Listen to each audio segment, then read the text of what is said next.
I wanted to show you.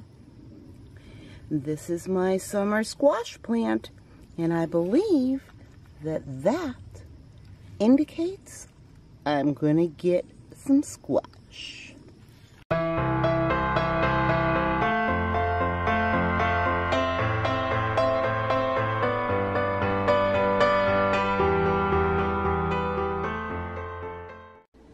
I hope that everyone has had a really, really nice weekend. We had a wonderful day yesterday. My husband and I spent the entire day together. We went on just a little day trip, went out and got ourselves some lunch and, well, kind of more like a mid-lunch and dinner type of thing. But anyways, my husband woke up today feeling very, very ill and kind of got behind on doing anything for videoing. So, started thinking, and the other day I was gifted some peppers, and I have these peppers here that, quite a few of them. Well, this coming week is my oldest son's birthday, and yes, don't tell anyone, but he's turning 40. Anyways, he's my sweetie.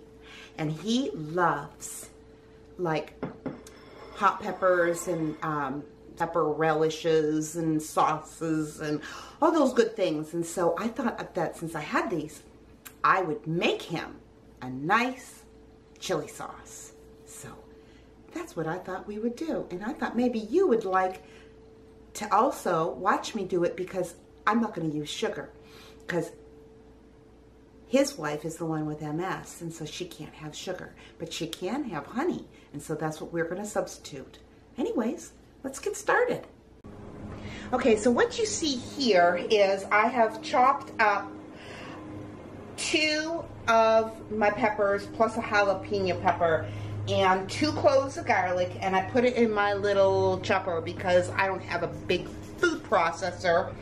So I wanted to make sure before I showed you all that it would actually work this way. And yes, it's chopping up just fine, but I can't do it all at one time. I have to do it little bits at a time since it's just a tiny little thing.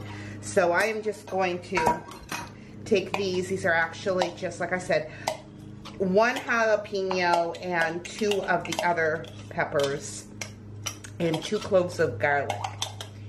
I'm just going to put that in there, and then I am going to chop up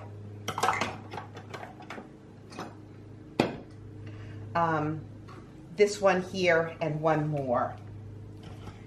And I took, as you can see here, I took a lot of the seeds out because they have teenage kids, and I didn't really want it to be where only my son would enjoy it because it was just too hot. So that's kind of why I've done what I did. I've left quite a few of them in, but if it was just going to be for like my husband or just going to be for my son, I would have left them all in, but I really didn't want to do that. So I'm just going to go ahead, I'm going to chop these up. The next thing I did is I peeled some fresh ginger root and chopped it enough off of it that I thought might be 2 teaspoons of minced up ginger root, and put it in my little chopper here. And we will add that to our mixture also. What we're going to do now is we are going to add our remaining ingredients, which is a cup of vinegar. And honestly, every recipe that I have ever read when it comes to chili sauces, it always tells you to use rice vinegar. I have never purchased rice vinegars. I just use my apple cider vinegar. That's just what I do. And then we're going to add our cup of honey. So what we're going to do now is we have our chilies in here, we have our garlic in here, we have our fresh ginger root in here, we have our honey in here, and we are going to put this on low until the honey is all dissolved and we're just going to bring that to a slight boil. If necessary, we're going to add some cornstarch, but I'm going to see what this does, because according to this recipe, this should thicken up. Well, this is what we have so far. No, it hasn't come to a boil, but I brought you back because I did something the recipe did not call for, and that is I added a half a small can of tomato paste. I had this in my refrigerator because I had used half of it for a recipe a few days ago, and I thought, you know what, my old chili sauce recipe, the one that I usually make, it takes ketchup, and this didn't, and I think that he will prefer kind of that tomato flavor, so that's why I went ahead and put it in. Yeah, I'm famous for, you know, altering recipes so that when I go to redo them, I'm not quite sure what I did. Anyways, I'll bring you back when it's done. I have decided that I am going to add the cornstarch. My other recipe, the one I normally make, the ingredients are quite similar, the difference being that I use tomato paste instead of ketchup, and I used honey instead of sugar. So I just don't think I want it to be this liquidy, so I'm just going to add my 2 teaspoons of cornstarch and let that thicken a little bit more. I think that it will be a consistency that I will like a little bit better.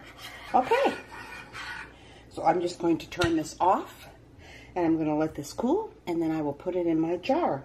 But I think that this is just about the consistency that I want it to be. And this sauce is definitely hotter than what I would ever normally make for me to enjoy, but not making it for me. Anyways, I'll put them in the jars now. I'm just putting them in small, like jelly jar size, because I am not going to be canning these. I'm not putting these in a water bath.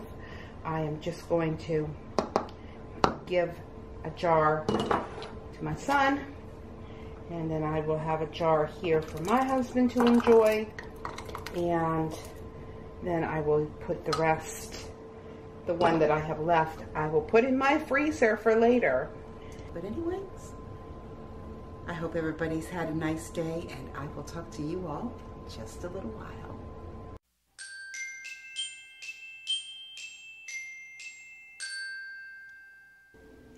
Today's devotion is found in Mark chapter 4, verses 35 to 41, and the lesson is on Jesus when he calmed the sea. On the same day, when evening had come, he said to them, "Let us cross over to the other side." Now, when they had left the multitude, they took him along in the boat as he was, and the other little boats were also with him. And a great windstorm arose, and the waves beat into the boat, so that it was already filling. But he was in the stern, asleep on a pillow. And they awoke him and said to him, "Teacher, do you not care that we are perishing?" Then he arose and rebuked the wind and said to the sea, "Peace, be still." And the wind ceased, and there was a great calm. But he said to them, "Why are you so fearful? How is it that you have no faith?" And they feared exceedingly, and they said to one another, "Who can this be, that even the wind and the sea obey him?" You know, the difficulties of life have often been compared to stormy seas, because they come upon us whether we like it or not, and they can terrify us.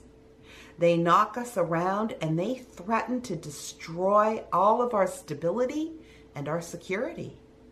At times, we aren't sure whether we'll even survive them. And we don't know how long these storms of life will last. Here in Mark, we are told that the disciples were terrified that the boat was going to break up and everyone was going to die. But Jesus was asleep.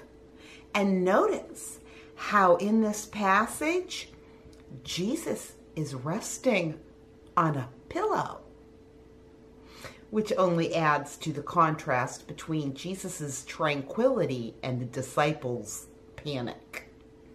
You see, storms don't worry Jesus. He's right there with us during them, but he's perfectly calm about them. He isn't terrified. He isn't impatient, and he certainly isn't worried. To us, it can sometimes seem that Jesus is asleep when we're going through the storms in our life.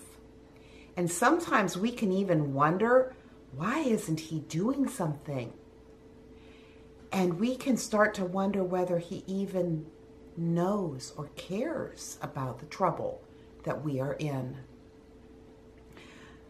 But we believe as Christians that Jesus is there. We believe he's there, but sometimes it seems like maybe he's asleep. Just like during the storms on the Sea of Galilee on that day. But each of us, we need to realize that sometimes Jesus will deliver us from the storms of life. And sometimes he gives us the grace to pass through the storms of life. But either way, Jesus will always see us through the storms of life. So with that, I want to remind you, life happens. Let's enjoy it. And I want you to take note of something else in this story. Jesus, he didn't seem to hear the storm, but he did hear the cries of his disciples, because Jesus always hears the cries of his child. God bless, and I will talk to you tomorrow.